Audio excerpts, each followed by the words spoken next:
Hi, I'm Angelica Ann Delegero Rabusa, all the way from Valenzuela. And welcome sa aming video. Kasama ko si Reggie De La Cruz, Lazarin Ison at Gemma Luay from Manila para sa Research and Editing.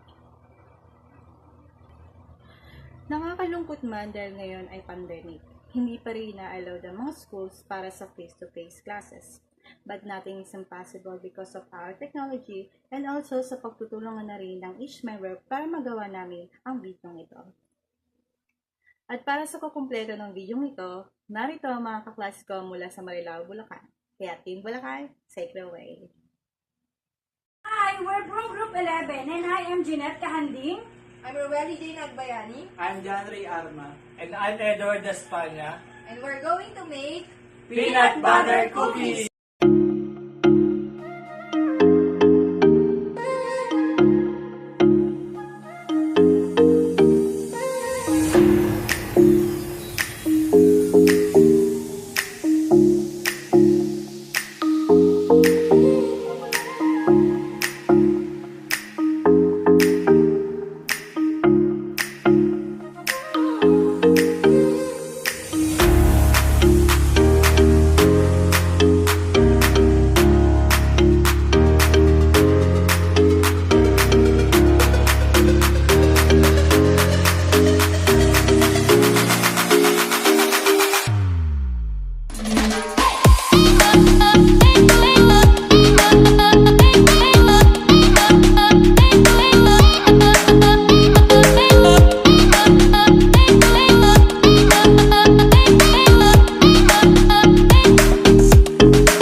Cookies, kailangan natin ng mga sumusunod.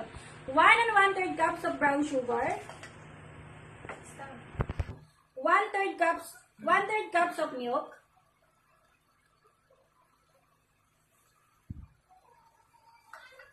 1 stick of unsalted butter. 2 and 2/3 tablespoon of unsweetened cocoa.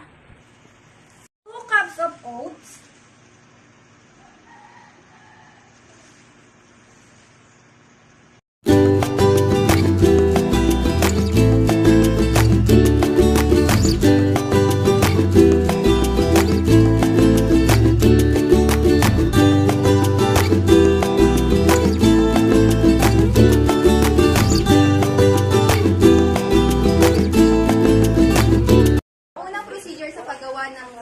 peanut butter cookies ay line the parchment paper.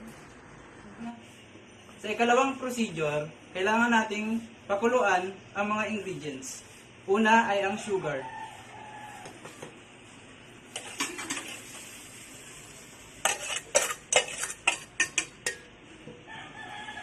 Pangalawa ay ang milk.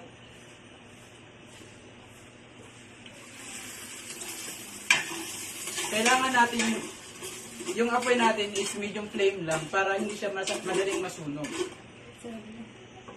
Isunod natin ang unsalted butter. Kailangan natin gumamit ng spatula para maubos yung butter natin sa lalagyan.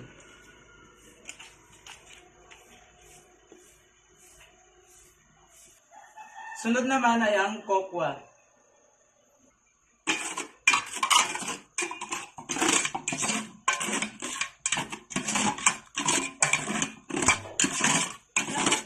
Haluin lang ito hanggang sa mag-cream.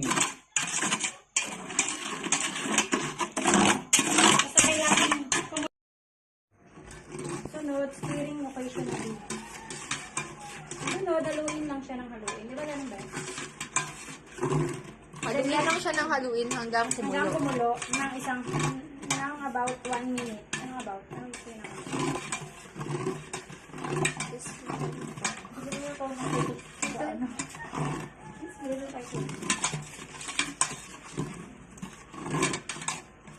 Sunod. Kapag kumulo na siya, kahanguin mo siya from the heat. Haluin lang ito sa loob ng 5 minuto hanggang sa kumulo. Pag kumulo na, kailangan na nating patayin ang apoy.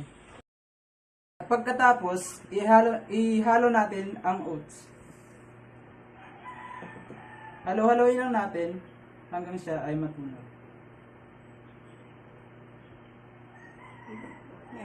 Idagdag natin ang ating peanut butter.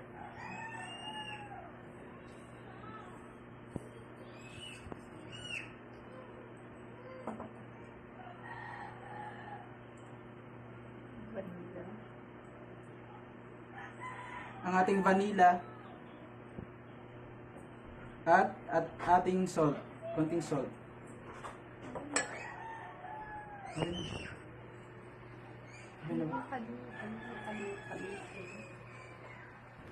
At haluin siya ng mabuti. At para sa huling procedure, para mabuo ang cookies, maglagay ng mixture sa parchment paper at antayin mabuo ito. And for the final touch, let's heat at room temperature until cold and harden about 30 minutes. Refrigerate in an airtight container for up to 3 days. These peanut butter chocolate cookies are very easy to prepare, and you can make at least 30 to 50 pieces.